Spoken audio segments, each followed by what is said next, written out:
Bismillahirrahmanirrahim. Assalamualaikum warahmatullahi wabarakatuh.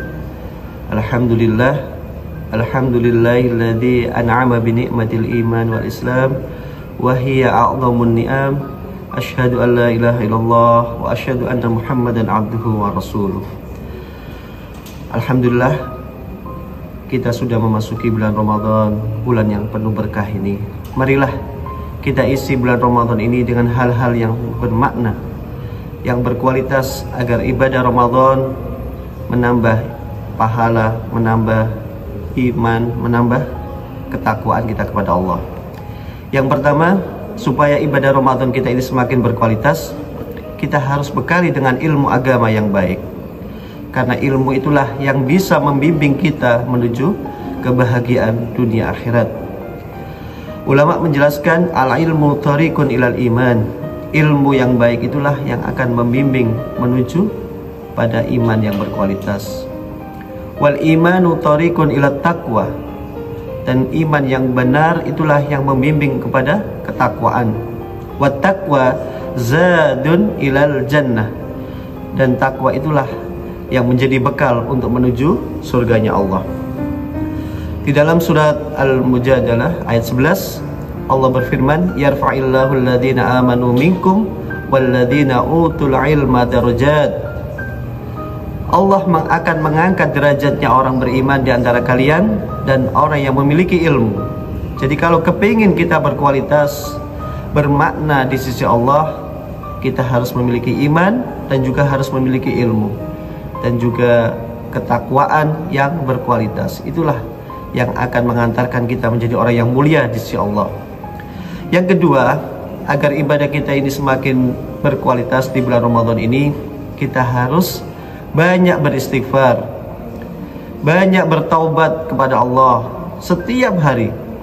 Rasulullah sendiri setiap hari beristighfar dan bertaubat tidak kurang dari 70 bahkan 100 kali. Wallahi inni la astaghfiru fil yaumi aktsaru min 70 marrah atau min 100 marrah. Demi Allah, sungguh saya beristighfar, memohon ampun kepada Allah tidak kurang dari 70 bahkan 100 kali. Inilah keutamaan istighfar. Bahkan dalam hadis diriwayatkan oleh Aisyah, tuba liman wajada fi sahifatihi istighfaran katsira. Beruntunglah orang yang akan mendapatkan catatan amalnya di akhirat nanti, banyak istighfar di dalam catatan amalnya ini. Hadirin kaum muslimin yang dimuliakan Allah.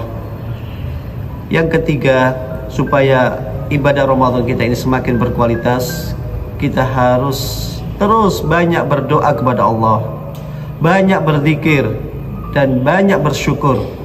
Karena di bulan Ramadan inilah Allah akan mengabulkan doa-doa kita.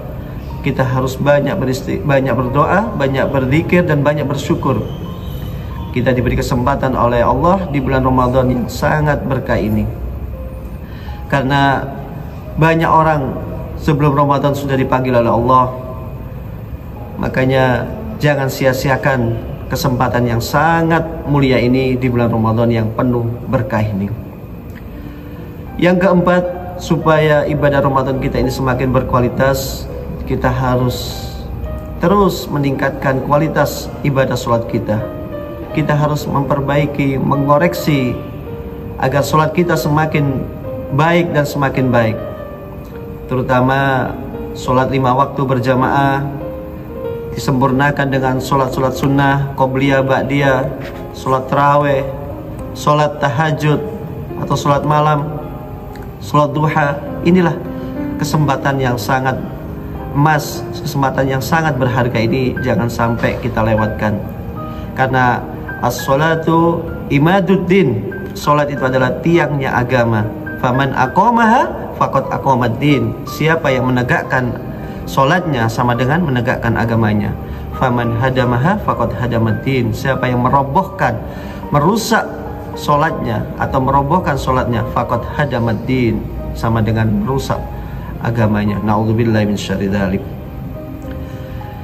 Dan yang berikutnya, yang kelima, agar ibadah Ramadan kita ini semakin berkualitas, kita harus akrab dengan Al-Quran, terus banyak belajar, banyak membaca, memahami, mengkaji, dan juga menerapkan. Caranya gimana kita supaya akrab dengan Al-Quran? Ta'zimul Quran, kita harus terus membesarkan Al-Quran. Yang kedua, wa qiraatul Quran, kita harus membaca Al-Quran, au tilawatul Quran, membaca Al-Quran dengan penuh tajwidnya yang benar.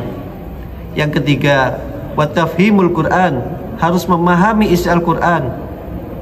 Dan yang keempat, wa tadabburul Al-Quran, mengkaji isi Al-Quran. Dan yang terakhir, wa tadbiqul Quran, kita mempraktekkan, mencocokkan isi Al-Quran di dalam kehidupan kita sehari-hari. Ini yang harus kita besarkan di bulan Ramadan ini. Kemudian di dalam hadis Rasulullah juga bersabda, Iqra'ul Quran fa innahu ya'ti yaumal qiyamah syafi'an li ashabi. Bacalah Al-Quran, karena pada hari kiamat nanti Al-Quran itu akan memberi syafaat, memberi pertolongan bagi orang yang selalu membaca Al-Quran. Hadirin yang dimuliakan Allah, yang keenam, supaya ibadah kita ini semakin berkualitas, kita harus banyak bersedekah, banyak beramal soleh. Terutama sedekah di bulan Ramadan ini adalah sedekah yang sangat utama. Afdhalus sedekah as-sedekatu fi Ramadan. Yang punya harta, mari kita sedekahkan di jalan Allah di bulan Ramadan ini. Yang punya ilmu, kita sedekahkan dengan ilmu kita. Yang punya tenaga, kita sedekahkan tenaga kita. Dan yang punya kedudukan, kita sedekah dengan kedudukan yang kita miliki. Kita membesarkan agama Allah, menolong agama Allah, dan juga memajukan umat Islam. Hadirin yang dimuliakan Allah, yang terakhir, supaya ibadah Ramadan kita semakin berkualitas, kita harus menjaga hablum minallah dengan baik, wa hablum minan nas dengan baik. Allah berfirman dalam surat Al-Hujurat ayat 10, innamal mu'minuna ikhwatun fa aslihu bain akhawaykum wattaqullaha la'allakum turhamun. Al-Hujurat ayat 10. Sesungguhnya orang beriman itu adalah bersaudara, maka perbaikilah hubungan persaudaraan kalian, damaikanlah. Kalau ada perselisihan, segera perbaiki. Wattaqullah, bertakwalah kepada Allah, la'allakum turhamun, agar kamu dirahmati Allah. Inilah 7 amalan yang harus kita amalkan di bulan Ramadan dan di bulan-bulan yang lain, agar kita semakin menjadi orang yang penuh makna, orang yang muttaqin, mendapatkan pahala, la'allakum tattaqun. Mudah-mudahan apa yang saya sampaikan ini bermanfaat. Aku qouli hadza wastaghfiru innahu wal ghafurur rahim. Assalamualaikum warahmatullahi wabarakatuh.